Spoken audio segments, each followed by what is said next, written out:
ਸਤਿ ਸ਼੍ਰੀ ਅਕਾਲ ਜੀ, ਮੈਂ ਹਾਂ ਸੰਦੇਸ਼ ਔਲਖ ਸ਼ਰਮਾ। ਜਗਬਾਣੀ ਟੀਵੀ ਤੇ ਤੁਹਾਡਾ ਸਭ ਦਾ ਬਹੁਤ-ਬਹੁਤ ਸਵਾਗਤ ਹੈ। ਵੇਲੇ ਹੁਣ ਤੱਕ ਦੀਆਂ ਖਬਰਾਂ ਤੱਕ।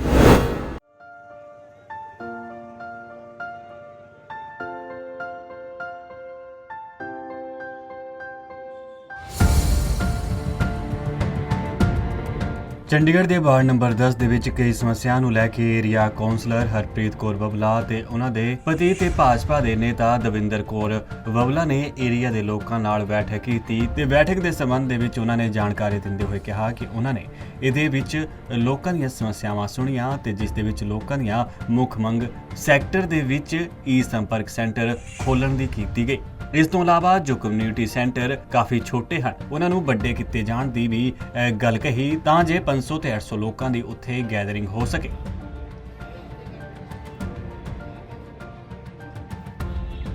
देखो, जो सफाई की व्यवस्था भी आज की डेट में ठीक चल रही है।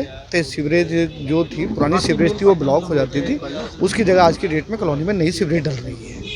ये काम तो हो गया। अभी कम्युनिटी वर्क सेंटर की देखते हैं कब की बात है, क्या है।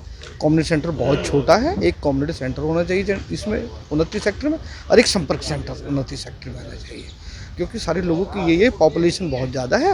तो कम्युनिटी सेंटर कोई है नहीं, और साथ में अपना कोई संपर्क सेंटर।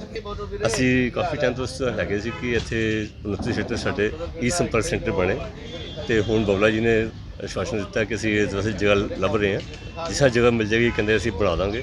ਇਹ ਸਾਡੇ ਵਾਸਤੇ ਬੜਾ ਅੱਛੀ ਅਚੀਵਮੈਂਟ ਹੋਏਗੀ, ਸਾਡੇ ਸਾਰੇ ਵਾਰਡ ਵਾਸਤੇ ਸਹੂਲਤ ਹੋ ਜਾਏਗੀ ਤੇ ਅਸੀਂ ਇਹੋ ਜਿਹਾ ਬੜਾ ਅੱਛਾ ਕੰਮ ਹੋ ਜਾਏਗਾ ਸਾਡੇ ਵਾਸਤੇ। ਸਮੱਸਿਆ ਜੀ 29 ਸੈਕਟਰ 'ਚ ਬਹੁਤ ਹੈ। ਸਾਨੂੰ ਵੀ ਨਹੀਂ ਸਮਝ ਆਉਂਦਾ ਕਿੱਧਰੋਂ ਸ਼ੁਰੂ ਕਰੀਏ ਤੇ ਕਿੱਧਰੋਂ ਖਤਮ ਕਰੀਏ। ਕਿਸੇ ਦਾ ਪੀਲਾ ਕਾਰਡ ਨਹੀਂ ਹੈਗਾ, ਉਹ ਰਾਸ਼ਨ ਮੰਗਦੇ ਆ, ਉਹਨਾਂ ਦੀ ਵੀ ਜਾਇਜ਼ ਗੱਲ ਹੈਗੀ ਆ। ਮੇਨ ਪ੍ਰੋਬਲਮ ਹੈ ਸੀਵਰੇਜ ਦੀ, ਕਿ ਸੀਵਰੇਜ ਜਿਹੜਾ ਹੈਗਾ ਇੱਥੇ ਬੜੇ ਸਾਲਾਂ ਦਾ ਸੀਵਰੇਜ ਜਿਹੜਾ ਹੈਗਾ ਉਹ ਬਲੌਕ ਹੋ ਜਾਂਦਾ। ਖੁਲਵਾ ਦੇਈਦਾ ਸੀ, ਪਰ ਅਸੀਂ ਇਹਨਾਂ ਨੂੰ ਪ੍ਰੋਮਿਸ ਕੀਤਾ ਸੀਗਾ ਇਲੈਕਸ਼ਨਾਂ 'ਚ ਕਿ ਅਸੀਂ 6 ਮਹੀਨੇ ਦੇ ਵਿੱਚ ਤੁਹਾਡਾ ਜਿਹੜਾ ਸੀਵਰੇਜ ਦਾ ਕੰਮ ਸ਼ੁਰੂ ਕਰਾ ਦਾਂਗੇ। ਪਰ 6 ਮਹੀਨੇ ਨਹੀਂ, ਅਸੀਂ 4 ਮਹੀਨਿਆਂ ਦੇ ਵਿੱਚ ਕੰਮ ਸ਼ੁਰੂ ਕਰਾਤਾ। ਇੱਕ ਲਾਈਨ ਜਿਹੜੀ ਹੈਗੀ ਆ ਗੁਰਦੁਆਰੇ ਵਾਲੀ, ਉਹ ਕੰਪਲੀਟ ਹੋ ਗਈ ਹੈ। ਉਹਦਾ ਹੁਣ ਅਸੀਂ ਇੱਕ ਸੈਂਪਲ ਲੈਣਾ ਹੈ ਕਿ ਵੀ ਹਾਂ ਜੀ ਇਹ ਕਾਮਯਾਬ ਹੋਗੀ ਕਿ ਨਹੀਂ ਹੋਗੀ। ਹੁਣ ਇਹਨਾਂ ਨੂੰ ਇਹ ਕਹਿਣਾ ਕਿ ਆਪਣੇ ਪਾਈਪ ਜਿਹੜੇ ਹੈਗੇ ਆ ਸੀਵਰੇਜ ਦੇ ਕੱਢ ਕੇ, ਜਿਹੜੇ ਗਟਰ ਬਣਾਏ ਆ ਹੁਣ ਆਪਾਂ ਵੱਡੇ, ਉਹਨਾਂ ਦੇ ਵਿੱਚ ਪਲਾਸਟਿਕ ਦੇ ਪਾਈਪ ਪਾ ਦੇਣਾ ਆਪਣੇ। ਉਸ ਤੋਂ ਬਾਅਦ ਉਹ ਸੀਵਰੇਜ ਚਾਲੂ ਹੋ ਗਿਆ, ਫਿਰ ਅਸੀਂ ਅਗਲੀ ਲਾਈਨ ਚੱਲਾਂਗੇ। 4 ਲਾਈਨਾਂ ਤਾਂ ਕਲੋਨੀ ਦੀਆਂ ਹੈਗੀਆਂ, ਔਰ ਉਸ ਤੋਂ ਬਾਅਦ ਹਾਊਸਿੰਗ ਬੋਰਡ, ਫਿਰ ਉਸ ਤੋਂ ਬਾਅਦ ਹਾਊਸਿੰਗ ਬੋਰਡ ਦੀਆਂ 4 ਲਾਈਨਾਂ ਹੈ, ਉਹ ਕੰਪਲੀਟ ਕਰਾਉਣੀਆਂ। ਫਿਰ ਕਸ਼ਮੀਰੀ ਕਲੋਨੀ ਕਰਾਉਣੀ ਹੈ। ਫਾਈਲ ਅਸੀਂ ਤੋਰੀ ਹੋਈ ਹੈ, ਸਾਨੂੰ ਜਗ੍ਹਾ ਨਹੀਂ ਮਿਲ ਰਹੀ ਨਵੀਂ। ਇੱਕ ਜਗ੍ਹਾ ਅਸੀਂ ਲੱਭੀ ਹੈ ਇੱਥੇ ਬਾਜ਼ਾਰ ਹੈਗੀ, ਬਾਜ਼ਾਰ ਦੇ ਨਾਲ। ਉਹ ਕਹਿੰਦੇ ਜੀ ਇਹ ਅਸੀਂ ਜਿਹੜੀ ਹੈਗੀ ਜਦੋਂ ਦੇਖਿਆ, ਉਹ ਇਹਨਾਂ ਨੇ ਆਲਰੇਡੀ CBI ਨੂੰ ਅਲਾਟ ਕੀਤੀ ਹੋਈ ਹੈ।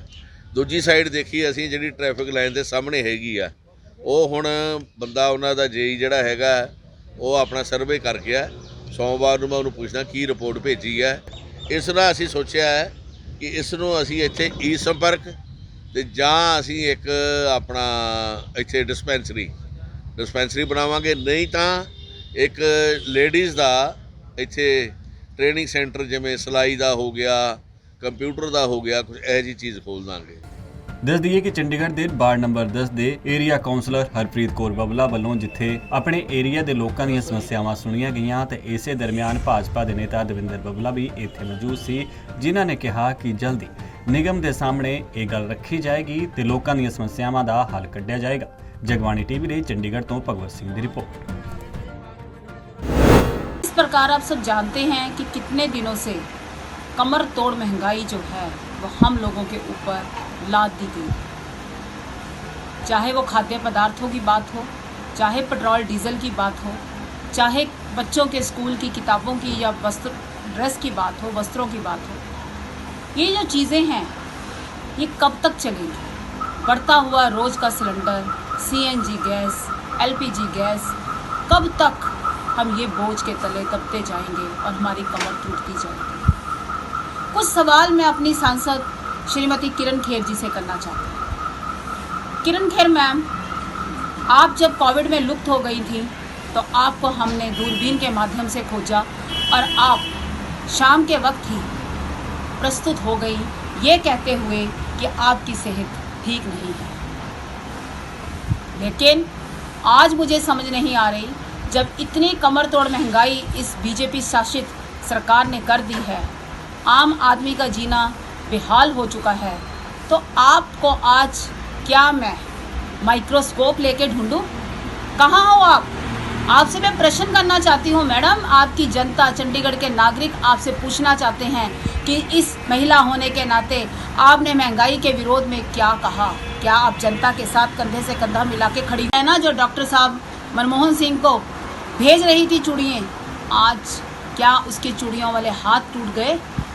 या आज वो मोदी सरकार के अंदर इतनी डामाडोल हो गई है कि वो आवाज़ तक नहीं उठा पा रही? यही हाल आपका है मैडम। आपको महंगाई के विरुद्ध आवाज़ जनता के लिए उठानी पड़ेगी, नहीं तो मैडम आपका सांसद होने का जो बात है, वो कोई कर्तव्य जो आप नहीं निभा रही हो, उससे सब लोग दुखी हैं। आपका टैलेंट, आपका जो टैलेंट के प्रोग्रामों में आप जा रही हैं मैडम, जनता आपसे सवाल कर रही है कि हमारे साथ दुर्व्यवहार क्यों, हमारे साथ सुतेलापन क्यों, हमें क्यों धोखा दे के आपने वोटें ली? या तो अपनी कुर्सी छोड़ो या लोगों के साथ आके कंधे से कंधा मिला के इस महंगाई, कमर तोड़ महंगाई के अगेंस्ट सरकार के विरुद्ध खड़े हो। क्या आपने ये सोचा? आप भी एक गृहिणी हैं, आप भी एक महिला हैं, सांसद बाद में हैं, लेकिन क्या आपने सोचा कि बढ़ती हुई महंगाई में सिलेंडर 1000 के पार हो गया? क्यों नहीं सोचती? क्यों नहीं जनता के साथ आप इस तरीके से सुतेला व्यवहार कर रही हैं और खुद आप टीवी कलाकारों के बीच में बैठ के बहुत अच्छे रोचक प्रोग्रामों में अपने आप को शोभित कर रही हैं? क्या ये उचित है? ठीक है, वो आपका प्रोफेशन है, लेकिन जब आप सांसद बनी थी तो मैडम ये सोचना पड़ेगा आपको कि क्या आपके जो कर्तव्य हैं वो क्या चंडीगढ़ की जनता के नागरिकों के लिए नहीं है? आज महंगाई चरम सीमा पे है। नींबू 300 से 350 रुपये किलो मिल रहा है, हरी मिर्ची 250 रुपये किलो मिल रही है। मैडम कहाँ सो रहे हो? क्यों आवाज़ नहीं उठाते? लोगों ने आपको चुना है, लोग चाहते हैं कि आप उनके बातों को आगे तक पहुँचाएँ, आप उनके रोशों में उनके साथ खड़े हों, उनके दुख में आप उनका साथ दें, लेकिन आप तो लुप्त हैं मैडम। मुझे लग रहा है आज से चंडीगढ़ में चंडीगढ़ महिला कांग्रेस के द्वारा माइक्रोस्कोप के थ्रू आपको ढूंढा जाएगा, तभी शायद आप शाम तक अवतारित हों और फिर शायद कुछ आप चंडीगढ़ के लिए कर सकें। शर्म आती है ये कहते हुए कि अपने कुछ लालच की वजह से आप ना तो सांसद का पद छोड़ रही हैं, ना ही लोगों के लिए कुछ कर रही हैं।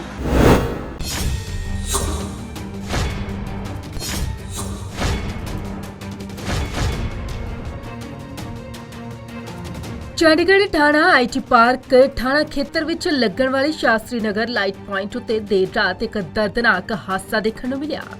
ਇਸ ਹਾਦਸੇ ਵਿੱਚ ਬਾਈਕ ਸਵਾਰ ਦਾ ਸੰਤੁਲਨ ਵਿਗੜਨ ਕਾਰਨ ਉਹ ਨਾਲ ਦੇ ਪੋਲ ਨਾਲ ਜਾ ਟਕਰਾਇਆ। ਗੰਭੀਰ ਰੂਪ ਤੋਂ ਜ਼ਖਮੀ ਹੋਣ ਦੇ ਕਾਰਨ ਉਸ ਦੀ ਮੌਤ ਹੋ ਗਈ। ਪੁਲਿਸ ਨੇ ਮ੍ਰਿਤਕ ਦੀ ਪਹਿਚਾਣ ਪਿੰਡ ਦਰਿਆ 19 ਸਾਲ ਦਾ ਰਾਹੁਲ ਦੇ ਰੂਪ ਵਜੋਂ ਕੀਤੀ ਹੈ। ਉਧਰ ਚੰਡੀਗੜ੍ਹ ਦੇ ਆਈਟੀ ਪਾਰਕ ਥਾਣਾ ਦੇ ਜਾਂਚ ਅਧਿਕਾਰੀ ਸਬ ਇੰਸਪੈਕਟਰ ਦਿਲਾਵਰ ਸਿੰਘ ਨੇ ਇਸ ਮਾਮਲੇ ਵਿੱਚ ਕੀ ਕੁਝ ਕਿਹਾ, सुन लो।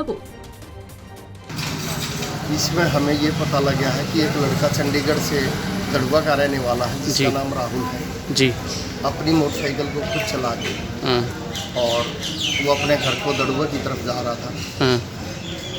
तो उनके पीछे पीछे एक परिवार जो किशनगढ़ में रहता है, वो रेलवे स्टेशन में अपने परिवार को छोड़ने जा रहे थे जी, उन्होंने इस एक्सीडेंट को होते देखा है जी। इसकी मोटरसाइकिल अनबैलेंस हुई है और वो मोटरसाइकिल बिजली के पोल में टकराई है जी, बिजली के पोल में टकरा के इस लड़के की बॉडी जो है वो पोल से टकरा के और ये दूसरी साइड गिर गया रोड के ऊपर, जिससे इसकी बहुत ज़्यादा ब्लीडिंग हुई है।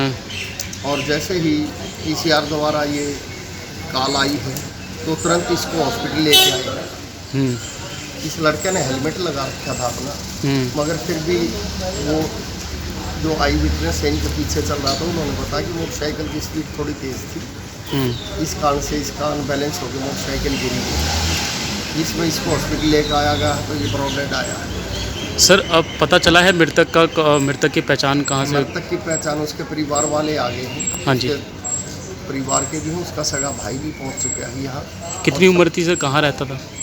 इनका मकान नंबर है 643 विलेज दरिया, अच्छा, गढ़वाल कॉलोनी के नज़दीक पड़ता है इनका मकान।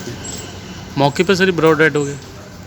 मौके पे नहीं, वहाँ से तो इंजर्ड कंडीशन में लेके आए हैं, यहाँ डॉक्टरों के पास जब तक पहुँचा है ये ब्रॉड डेड आया है। ठीक है, ड्रंक वगैरह तो नहीं था, ऐसा कुछ तो हाँ नहीं जी, था? कोई ड्रंक, अभी ये पोस्टमार्टम के बाद ही पता चल पाएगा। ठीक है सर। ये असल में sir Shastri Nagar light point पर हुआ ये मामला? शास्त्री नगर लाइट पॉइंट से करीब 50 कदम ये रेलवे स्टेशन की तरफ जो जाते हैं वहाँ हुआ। कितने बजे का सर मामला था ये मामला 20? आइडिया 12:20 के लगभग था। ठीक है सर। ਮਿਲੀ ਜਾਣਕਾਰੀ ਮੁਤਾਬਿਕ ਮ੍ਰਿਤਕ ਆਪਣੇ ਪਰਿਵਾਰ ਨਾਲ ਪਿੰਡ ਦਰਿਆ ਵਿੱਚ ਰਹਿੰਦਾ ਸੀ। ਰਾਹਗੀਰ ਨੇ ਦੱਸਿਆ ਕਿ ਬਾਈਕ ਸਵਾਰ ਮ੍ਰਿਤਕ ਕਿਸ਼ਨਗੜ੍ਹ ਵੱਲੋਂ ਕਾਫੀ ਤੇਜ਼ੀ ਵਿੱਚ ਆ ਰਿਹਾ ਸੀ, ਜਿਸ ਦੀ ਬਾਈਕ ਦਾ ਸੰਤੁਲਨ ਵਿਗੜ ਗਿਆ ਤੇ ਭਿਆਨਕ ਹਾਦਸਾ ਹੋ ਗਿਆ। ਜਗਬਾਣੀ ਟੀਵੀ ਚੰਡੀਗੜ੍ਹ ਦੇ ਲਈ ਕੁਲਦੀਪ ਕੁਮਾਰ ਦੀ ਰਿਪੋर्ट। सकारात्मक सोच अपना सके और प्रभु यीशु मसीह की मृत्यु का दिन है। प्रभु हमारे लिए मरे हैं, सारी दुनिया की नजात के लिए मरे हैं। और ये हमारे यूथ कलीसिया के church Christ the king church के यूथ इसको नाटक में दिखा रहे हैं और सभी शहरवासियों के लिए हम प्रार्थना करते हैं। प्रभु यीशु सारी दुनिया के लिए मरे हैं, तो ये धर्म जो प्रभु यीशु को हम सब मिलकर हमारे पापों के लिए प्रभु मरे हैं। ਤਾਂ ਅੱਜ ਦੇ ਇਸ ਬੁਲੇਟਿਨ ਦੇ ਵਿੱਚ ਬਸ ਇੰਨਾ ਹੀ, ਫਿਰ ਹੋਵੇਗੀ ਮੁਲਾਕਾਤ। ਨਮਸਕਾਰ।